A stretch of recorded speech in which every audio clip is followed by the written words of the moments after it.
They say the best way to learn is by learning through experience, but this is also the most frustrating way to learn as well.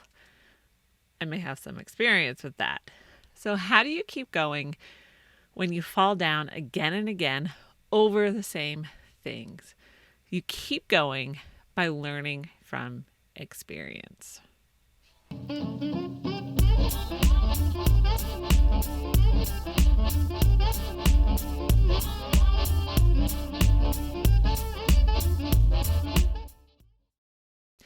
Hey, Mom. So, welcome to the Life Unboxed podcast, where we talk about all things momtrepreneur, from raising your kids to running a business, and the most important, keeping your sanity. I am Jody the mom, a successful virtual assistant and homeschool mom of 6 for almost 10 years. My goal is to give you as much help as I possibly can so you can confidently start a business and homeschool your kids. So be sure to visit lifeunboxed.blog and download your free Mom Boss 2.0 workbook. If you like to be a rebel mom and break all the rules, then this is for you. And remember, you can support the show with coffee by visiting Ko-fi, that's ko-fi.com/lifeunboxed blog, and I will leave the link in the show notes below.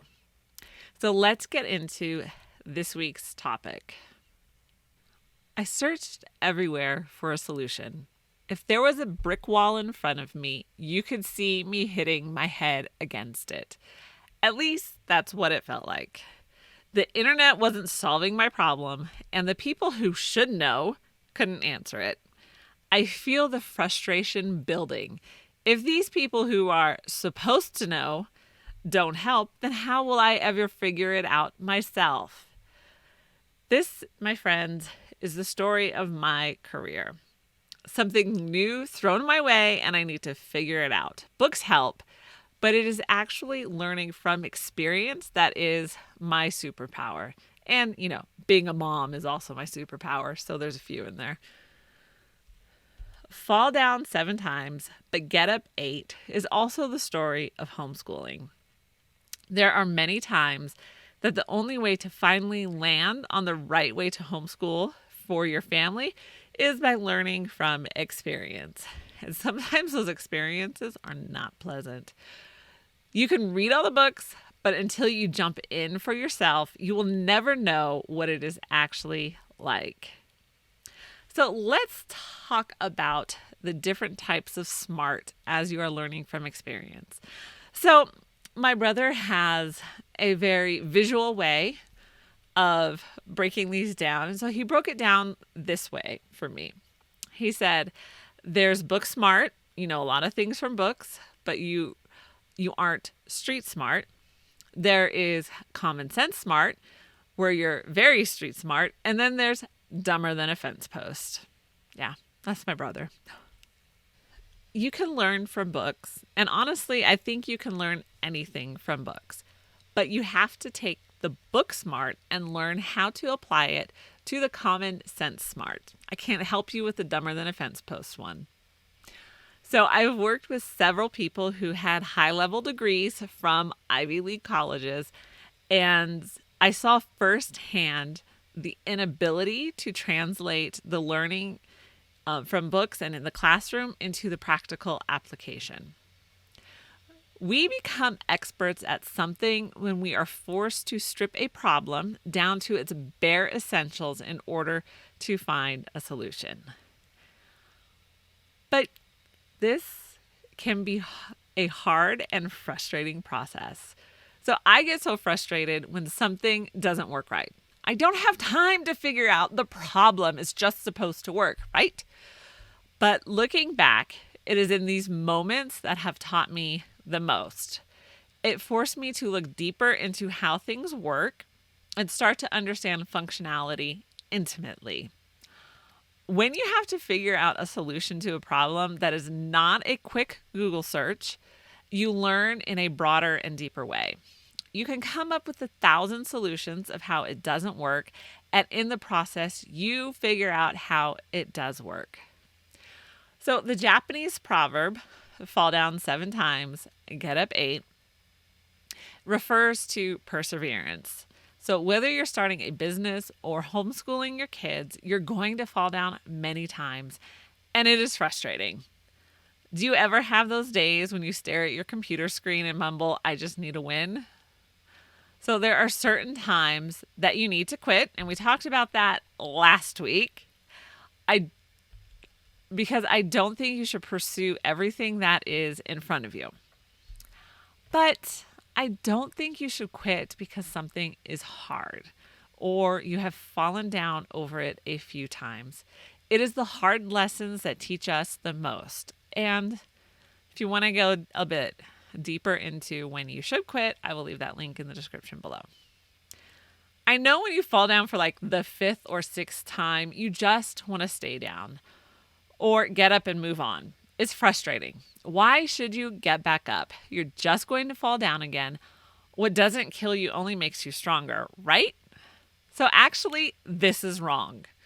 All right, so hold on to your seats because I'm about to blow your mind.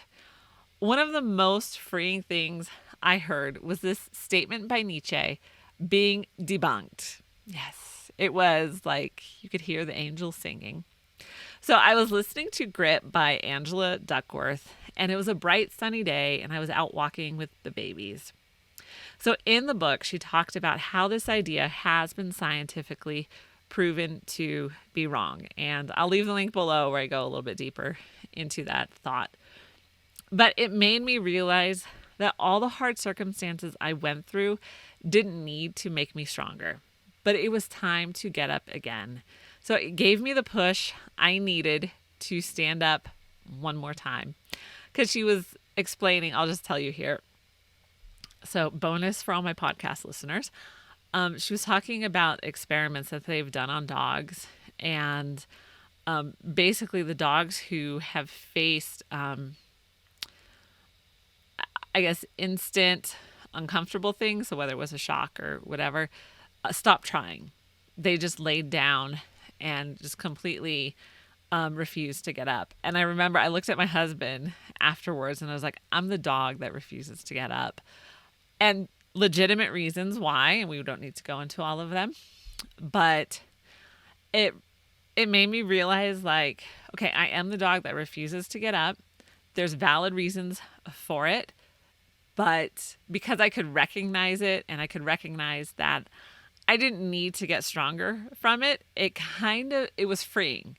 It was freeing to say, okay, we see these hard places and they were difficult, but now it's time to get up. So as moms, sometimes we just need those hard places validated.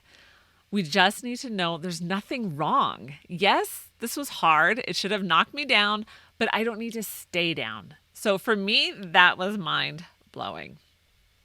Okay, so we're talking about learning from experience. So how do you actually do it? So learning is all about the slow accumulation of little bits of effort over time. So here's my formula. Learn what you can. So I am an information junkie, and yes, I will leave the link for that show in the description below. So learn what you can. Do all the research. Do good work. So whatever you're doing, with your limited experience, do good work. Know it's going to stink. Keep going and keep going until experience has made you an expert. The most important part is to keep going. Don't give up unless, of course, it falls into the criteria to give up. Check out the previous show. So being a generalist virtual assistant, I think, and I wanted to address this again, and I've addressed it before, and I will leave links in the description below. But I think generalists are probably the most inclined to let learning from experience be their teacher. And if you are a generalist, then you know that the best teacher is experience. So as a generalist virtual assistant, I take every opportunity to strip something down to its bare essentials so I can put it back together again. Metaphorically speaking, though. My hands stay clean. And for me, this is the best way to learn. Whether I'm building a website or something like that, I have stripped things down to the very essence of what they are and rebuilt. So when I first started out, I listed every task that I did in my previous jobs. I didn't know what else to put on my website, but I could only learn through the experience of a different context that these things that I listed, I didn't want to do again. So how is experience a skilled teacher for you? In your years, have you learned more from books or by actually doing it? So be sure to let me know in the comments below. So if you're ready to start your own business and take your learning to the next level, then download the free Mom Boss 2.0 workbook, and it is everything you need to get started being a rebel mom. I am so glad you joined me today. If you want to help spread the word, be sure to like this video and subscribe to the channel. You can listen to the podcast on Apple Podcasts, Spotify, and wherever you listen to podcasts. Remember to check out the Life Unboxed store for all of your Mom Boss merch. And yes, you can get a Rebel Mom t-shirt. You can support the show with coffee. Visit Ko-fi, that's ko-fi.com/Life Unboxed blog. And you can support me with coffee. I need lots of coffee. For more great momtrepreneur content, follow Life Unboxed on social media or check out lifeunboxed.blog. And be sure to share the podcast and video with your friends. And I will see you in the next show.